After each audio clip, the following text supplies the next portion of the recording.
internautas do portal Webterra, dando continuidade à série de podcasts do Webterra Podcast. Hoje eu estou aqui com a fisioterapeuta Dailane Alckmin. Dailane, seja muito bem-vinda ao Webterra. Pode se apresentar para a gente, por favor? Obrigada pelo convite. Meu nome é Dailane Alckmin, eu sou fisioterapeuta, especialista nas disfunções de cabeça e pescoço, atuando nessa área já há 8 anos, né? Além disso, sou professora numa instituição aqui em Montes Claros e também tenho uma clínica, que é a Clínica Minha Forma. Estamos hoje localizados lá na Rua Francisco Versiani Ataíde, lá no bairro Cândida Câmara, né? Lá nós temos diversas especialidades. Isso, gente. Hoje nós vamos falar sobre DTM, né? As principais causas, como que eu posso descobrir. Você aí de casa sabe o que é DTM? A Dailane vai falar pra gente agora. Primeiro eu quero que você fale para mim o que é ATM, depois DTM, por favor. Sim, muita gente confunde, né? Faz essa confusão entre ATM e DTM. O que é ATM? É a articulação temporomandibular, né? Então, é a articulação entre o osso temporal e a mandíbula, por isso a gente abrevia como ATM. Ela é funcional, né? Ou deve ser funcional, né? Tem um disco entre essa articulação, como todas as outras articulações, e ela é responsável pela abertura e fechamento da boca, né? E a DTM é uma disfunção que acontece nessa articulação, então a gente chama de disfunção temporomandibular. Então tem muita gente que chega lá para mim no consultório e fala assim, eu tô com ATM. Eu falo assim, ainda bem, né? Porque o ideal é que esteja realmente com ATM. Na verdade, a pessoa está apresentando uma disfunção, que é a DTM, tá? E quais são as principais causas da DTM? Então, as disfunções são variadas, né? Exemplo, a mordida errada, né? Às vezes, pessoas que têm uma mandíbula maior, né, mais protusa ou menos, né, mais retraída, pode acontecer de ter também essa disfunção. Pessoas que têm, por exemplo, a postura, né, já foi comprovado que a postura afeta também, principalmente da cervical, então a musculatura acaba cometendo, musculatura que está a nível de cervical e que tem também envolvimento com a ATM, então pode causar essa disfunção. Pessoas que apresentam bruxismo, né, geralmente desenvolvem também uma disfunção nessa articulação. Porque acontece o que, essa disfunção? O disco, né, ele não fica funcional, que o ideal é que ele vá na articulação e volte.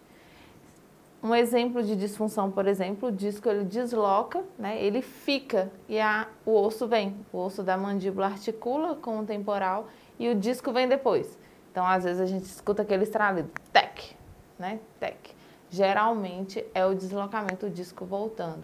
Ou então a articulação vai no movimento, o disco fica depois que ele vai. Então, né? Um atraso, no caso. Exatamente. Como se o disco ele não acompanhasse a articulação. Então, por isso que muitas vezes as pessoas podem mastigar e escutar um estalo ali. Isso. Então, isso já é um indício da DTM, né? Já é. E há alguns casos também, assim, nem sempre o estralido ele é uma coisa ruim, né? Uhum. Por exemplo, pacientes que apresentam a disfunção de ATM e ele não tem uma abertura ideal da boca. Aí, na hora que a boca a gente começa a trabalhar, ele começa a deslocar porque está abrindo, está começando a ganhar essa abertura. Então, aí já é um estralido bom, né? Vamos pensar assim.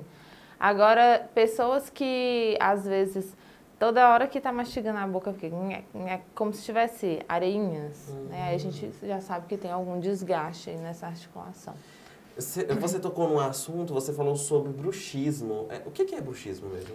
Então, o bruxismo, ele diferencia da DTM, né, dessa disfunção. Porém, geralmente, todas as pessoas que apresentam bruxismo, um dia ela vai ter a disfunção caso ela não busque um tratamento adequado. O bruxismo, ele é um apertamento. Ele pode ser concêntrico e excêntrico, né? Ele pode ser um apertamento apenas, como ele pode ser apertamento com movimento, que é o ranger dos dentes. Às vezes a gente está perto de alguém, ou está dormindo, alguma coisa, e aí começa a ranger, né? Então, isso também é um bruxismo, só que ele é em movimento, rangendo. O bruxismo ele pode acontecer diurno, durante o dia, noturno, que é à noite, ou as duas coisas, as duas fases. Geralmente, quando chega um paciente no consultório, que ele já está com o índice de bruxismo bem alto, ele começa a ranger esses dentes, ele já está durante o dia e à noite. Alguns é só apertando, né? Está muito ansioso, aperta os dentes. Ou então na hora de dormir. O que a gente faz como um tratamento? Acaba sendo um tratamento multiprofissional, né? Com uma equipe interdisciplinar, são vários profissionais envolvidos, não só o fisioterapeuta, mas vem o dentista, né? Que com a confecção da placa, observando a mordida, o fisioterapeuta fazendo toda a parte manual, né? Mobilização, liberação dessa musculatura, né? De face e pescoço também, né, que os músculos principais, pterigóide medial, lateral, masseter, né, e toda a musculatura que envolve essa cervical. E ainda o psicólogo, né, por quê? Um paciente que ele apresenta um quadro de ansiedade muito grande, ele vai apresentar possivelmente um bruxismo também. Às vezes a gente busca um paciente, né, ou ele chega até a gente, quer dizer, no consultório, e aí tá com queixa, né, tô rangendo os dentes, tô apertando, tô sentindo muita dor orofacial, que é a dor nesses músculos da face. E aí o fisioterapeuta persiste em só manter sozinho o tratamento de liberação, reeducação, né, porque na verdade o bruxismo ele é um mau comportamento, né, e não é uma doença. É um mau comportamento, então você tem que mudar os hábitos. E aí a gente acha que sozinho vai conseguir resolver. Mas é um paciente que tem crise de ansiedade, é um paciente que está passando por um momento difícil, né? Então, são pacientes que têm que trabalhar a parte emocional dele também para a gente obter um bom resultado. Para você ver o que envolve, né? A ansiedade acaba que acomete principalmente uma parte tão importante que é a nossa boca, nos nossos dentes e nesses ossos, né, que são de extrema importância para as pessoas aí no dia a dia. E é a doença do século, né? Aqui, depois na verdade, pouco se ouvia falar em bruxismo, em DTM, né? Raramente. Depois da pandemia, né, que as pessoas ficaram muito em casa, ou até os trabalhos home office, né, veio as posturas erradas, a falta de atividade física, mais ansiedade. Então, isso tudo somou para que desenvolvesse mais ainda essa patologia nas pessoas, ou que as pessoas procurassem mais, né?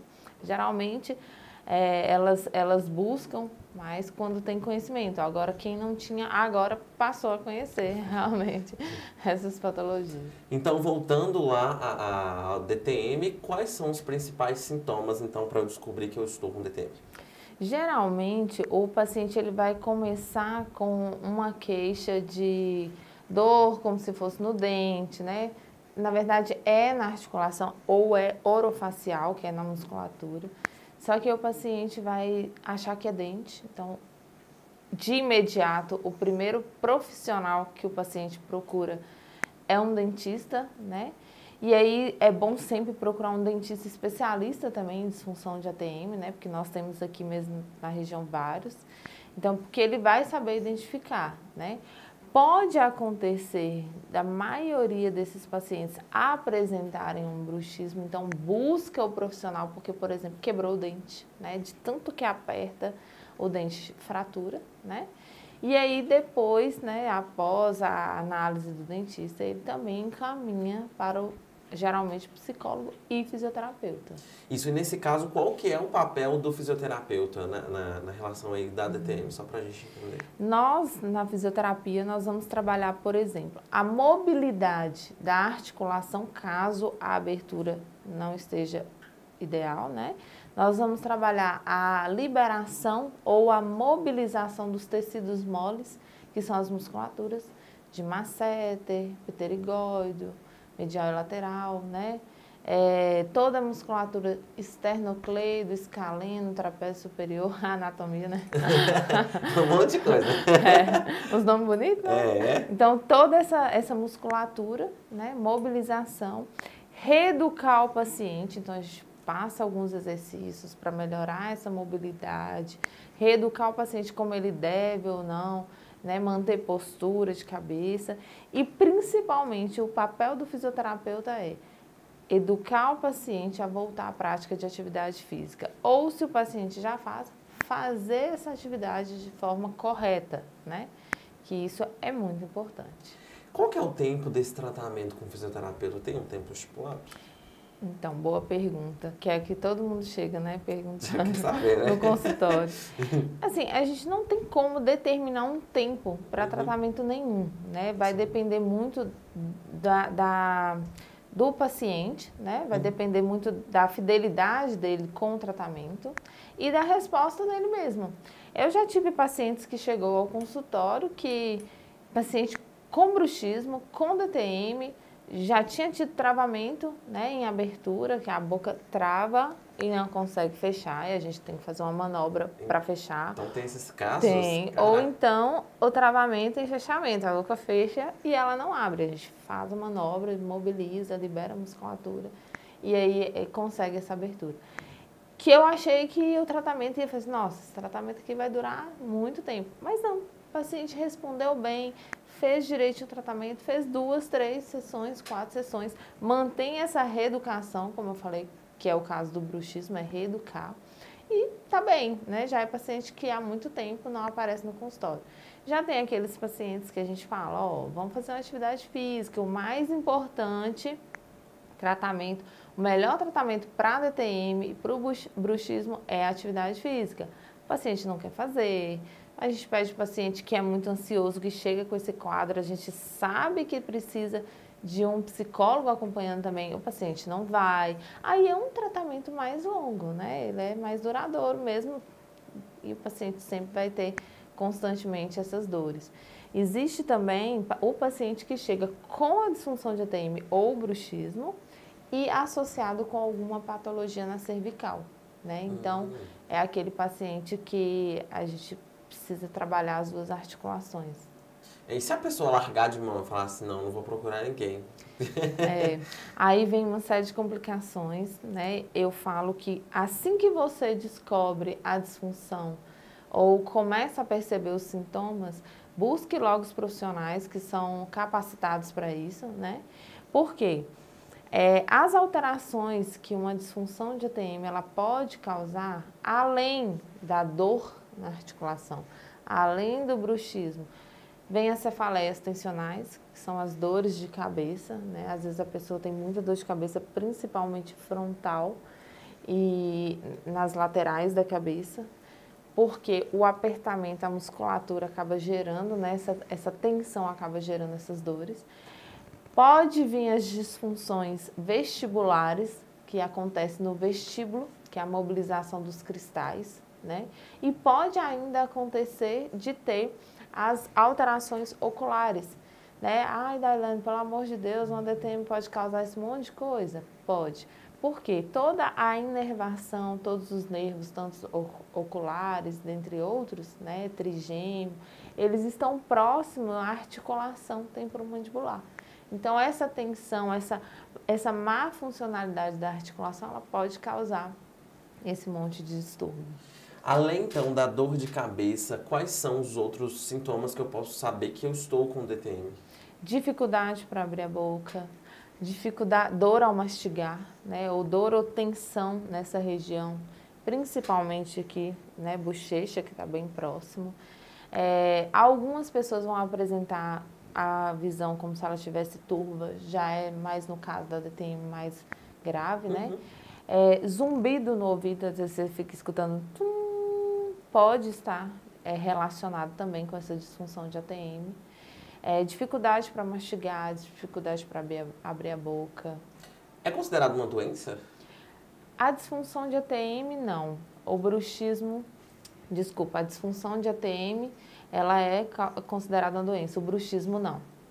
O bruxismo é um mau comportamento e que vai gerar a DTM. A DTM, né, por exemplo, uma das coisas que também pode causar são os movimentos repetitivos. Por exemplo, roer as unhas, morder tampa de caneta, mascar chiclete, né? Então, a gente sempre pede para o paciente, Você toma muito café? Evita, porque aumenta a ansiedade, né? Cafeína, chocolate. Rói as unhas? Vamos parar. Geralmente esse paciente com disfunção de TM, ele chega com a unha toda comidinha, que é paciente que rói as unhas. Né? Que é ansioso, exatamente. Vem tudo da ansiedade. Tem um público específico que a DTM atinge ou ela pode atingir criança, jovem, adulto? Pode atingir toda a idade, né?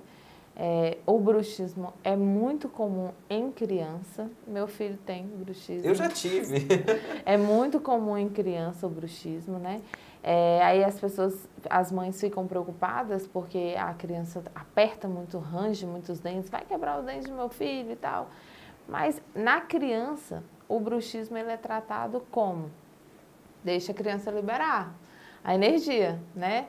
Às vezes ela vai dormir chateada com alguma coisa, ou a criança está muito ansiosa também, que a ansiedade é comum na criança, e aí começa a ranger esses dentes, né? É difícil um tratamento como a gente faz no adulto, de liberação, manipulação de tecidos moles, mobilização de articulação, porque na criança é mais difícil isso. Então, na criança é soltar, fazer atividade física, liberar para que ela melhore mesmo, coloque as crianças ativas. E no adulto a gente tem todo esse trabalho, mas é no geral, né? Já foi descoberto em pesquisas que é muito comum a disfunção de ATM relacionada à incontinência urinária, por exemplo, né? As mulheres ou homens que têm incontinência urinária, alguma disfunção no trato urinário é muito comum. Quando eu trato, no caso, a DTM, ela pode ser que ela volte ou não? Ela cessa de uma vez e não volta mais? Pode sim, pode acontecer de algum momento ela voltar novamente. Afetou o comportamento, mudou o comportamento, né, da mastigação, de dormir ou de posição de cabeça, no trabalho que for, ela pode voltar sim. É um caso muito complicado. Por isso que eu sempre falo com os pacientes assim, ó, apresentou a TM, né, foi até o consultório, fez o tratamento, recebeu alta daquele tratamento, mantém a atividade física, né? Mantém uma boa alimentação, mantém uma qualidade de vida, porque aí o paciente consegue, por um tempo grande, não apresentar de novo aqueles sintomas de dor, de incômodo e tal. Então, eu quero que você deixe uma mensagem para o pessoal que está nos assistindo, para se apresentar esse sintoma, procurar os cuidados, porque senão a coisa pode piorar. Exatamente. Pessoal, começou a sentir dor na região da face, né? Ao mastigar está incomodando, principalmente nessa região aqui, ó, próximo à articulação. Sentiu dor, incomodou? Procure um profissional, mas sempre procure um profissional especialista, né? Um profissional que ele é referência em tratamento daquela articulação, porque com certeza ele dedica mais a estudar aquelas disfunções, né? Então procure um profissional o quanto antes, né? Não deixe passar muito tempo, porque aumentando, ficando mais grave, ficando mais crônico, o tratamento é mais longo. Ela é mais dura mais, né? Mais duradouro mesmo, mais prolongado. Então, procure um especialista. Me coloco à disposição, né, lá no consultório, para tirar as dúvidas. Marque uma avaliação caso você apresente sintomas de dor de cabeça, dor na face, né? Então, a gente procura o quanto antes para ter um resultado mais rápido, né? Bem melhor. É isso aí, informações importantíssimas, né? É um conhecimento que, para muita gente que deve ter apresentado já algum desses sintomas, agora já vai passar a saber o que é. Então, procure um profissional. Nós gostaríamos muito de agradecer a sua presença aqui no Webterra Podcast, dizer que foi um prazer, tá? Estamos também à disposição. Eu que agradeço.